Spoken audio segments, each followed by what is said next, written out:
By a show of hands, let me ask you, how many of you have been to the Grand Canyon in Arizona? You see lots of hands going up.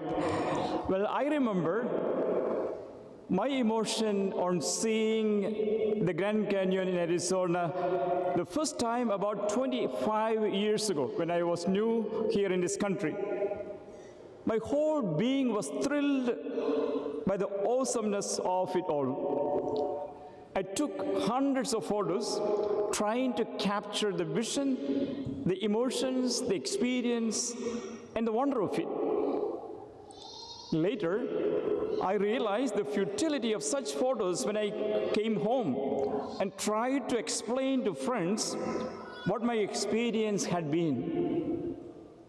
As you know, it is a huge hole in the earth. For those who don't understand, no words are possible. And for those who do understand, no words are necessary. That was the sense, or that is the sense we have when reading the resurrection story today. It tells of a deeply mysterious fact, but we can't quite capture what its impact was within the hearts of Jesus' followers on that first Easter day. God is alive. He is risen. He fulfilled His promise. They will persecute me, they will crucify me, but on the third day I will rise again. The tomb is empty on the third day. Resurrection is the greatest miracle of all the miracles. Mary Magdalene finds the empty tomb and runs to the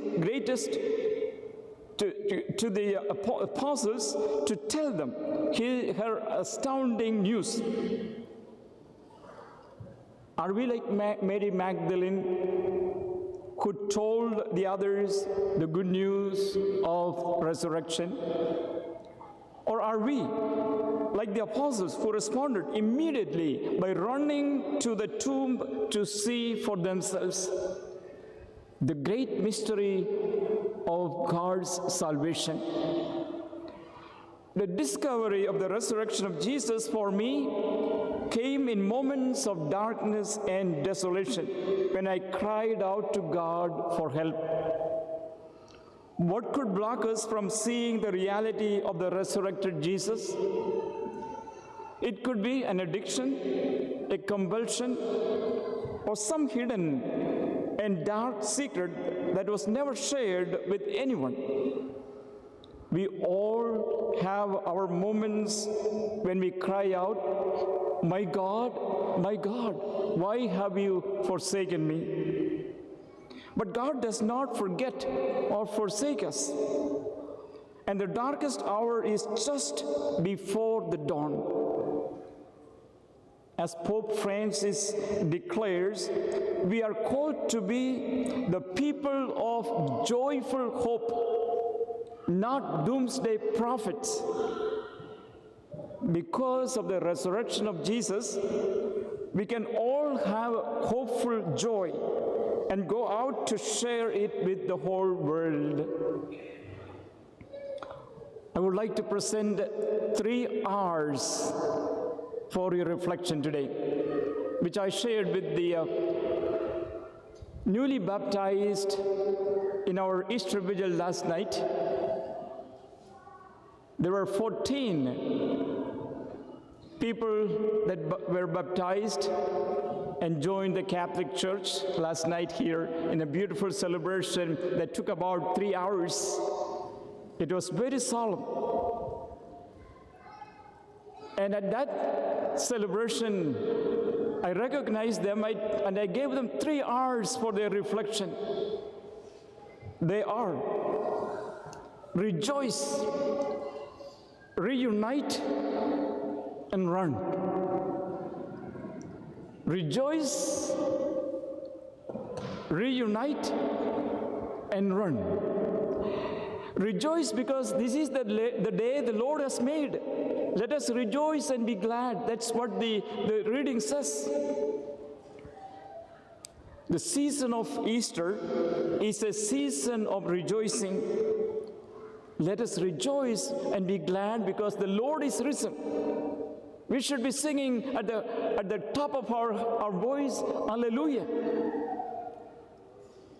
Because there is great news for us, that Jesus brings us life, brings us the joy of having a life hereafter, the ultimate destiny of human being. We don't belong here forever. We want to be reunited with God someday, which is the purpose and the goal of our lives. We are not meant to be here below, but we are meant to be above, to be united with God someday. Heaven again is our destiny. We are for God and we are meant to return to God.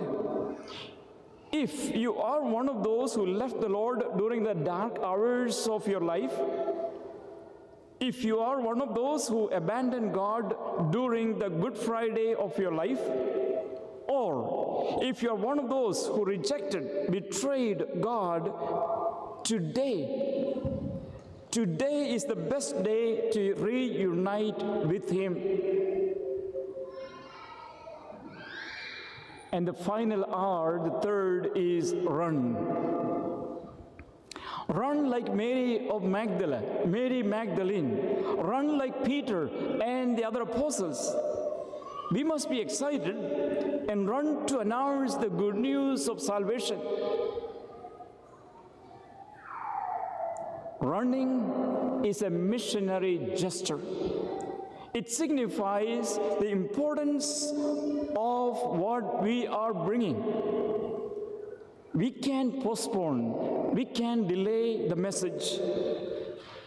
Remember, the resurrection happened in the early hours of the morning on the first day of the week. It was still dark.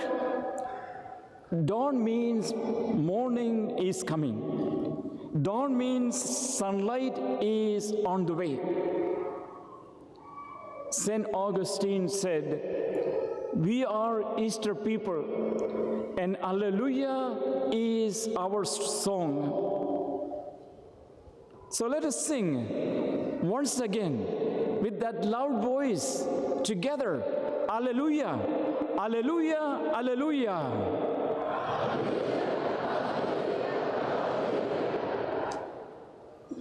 Have a blessed, happy Easter to all of you.